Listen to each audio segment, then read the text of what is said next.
Hello! Welcome to the Turret of Pleasure. Here in the Enchanted Kingdom of Hermione. I'm your host and Lord Chamberlain of the Enchanted Kingdom, Zip Gun. We're just chilling on a Friday afternoon here just outside of Sucker, BC, and watching planes crash and ships sink and getting ready to do another edition of I Am That Sucker. And I am that sucker in so many different ways. But one thing I really like is box sets that complete collections for me that were really hard to complete. And over the years, I've discovered both the record label Erato, Disques Erato SA, I think is their full-on name, and the composer Olivier Messiaen. And almost every record I've ever found of Messiaen's has been on Erato. Certainly all the less well-known pieces I know. There's a few well-known pieces that I've got other things on. And over the years, I've developed this sort of rule, which is hard to beat, that pretty much anything on Erato is good and worth buying for cheap. And that pretty much anything by Olivier Messiaen is worth listening to at least once, and often many, many times. And sometimes they take, in my case, decades to sneak up on you. So when I found out that after decades of being run out of France by RCA, Disques Erato had been purchased by Warner Classics. And Warner Classics is a sort of weird, faceless arm of Warner Brothers, Warner Music, WEA, whatever you want to call them. And they tried to expand their classical division. They had none such.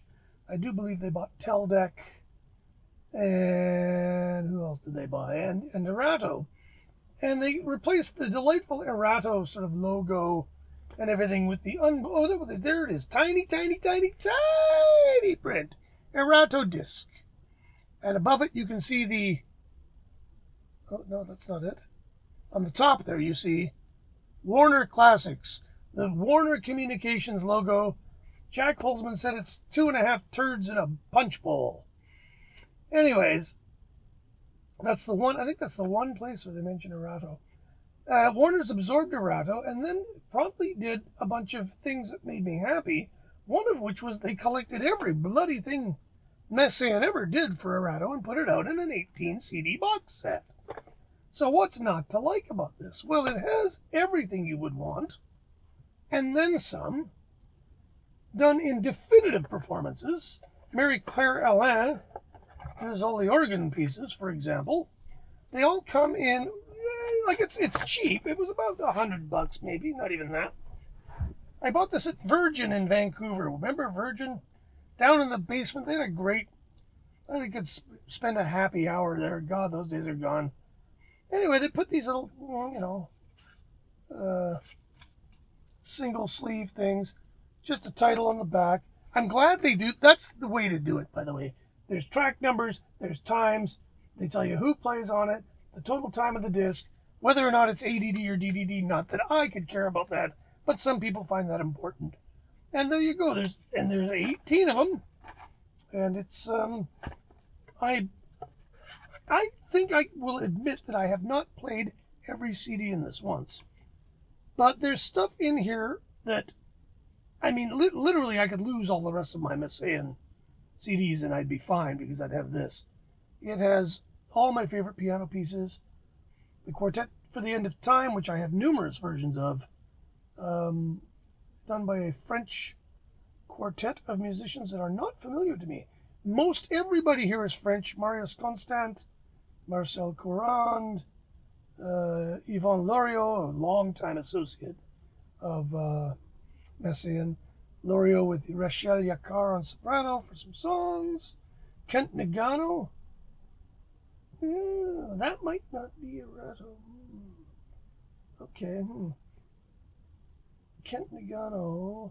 That might be thet, I wonder. So maybe it's not exclusively Erato. But not to worry. There's most of these I know from my vinyl versions. Pierre Boulez, Percussion to Strasbourg, Marius Constant, and on and on and on and on and on. Now, there's good notes. There's lots of notes here. Look at this booklet. So, I mean,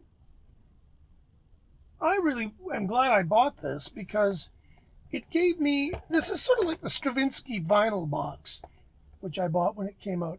This is the sort of benchmark. This is how Messiaen saw his work. It may not be the very best version of each piece on here, but it's definitely a version to compare the others to. And for that alone, this is worth owning if you're a real nut for this guy. And I'm a real nut for this guy. I think he's great. Eugene Chadbourne is apparently working on some pieces based on Olivier Messiaen. I await to hear those. And yeah, I'm that sucker. I went and bought this thing, and I'm glad. There you go. Can't say much more about it. There's, again, people have said I should post musical examples, and maybe I'll do that when this hits my Facebook or something. There's really, if you punch in anything to do with Messiaen, you're likely to end up with one of these performances. So, Quartet for the End of Time is very well known, done by a lot of people. I even have a quad version by one of the Konsarsky brothers and a couple of other people. And the Tarangulila Symphony has been done many, many times. Catalog of Birds, there are 3 CDs. A catalog of birds. He did a lot of music based on birdsong. Really fascinating. Did a lot of stuff influenced by Japanese culture too, I think. If I remember correctly. He did some haiku-based stuff. All of it's great. His organ music is titanic. There's a 6. In fact, not only is all the organ music here, I've got another box. I am such a sucker. I have another box of just his organ music. So there you go. I am that sucker. Thanks for watching. And don't forget to subscribe, hit the note button, and comment if you feel moved to do so. And I always like to get comments.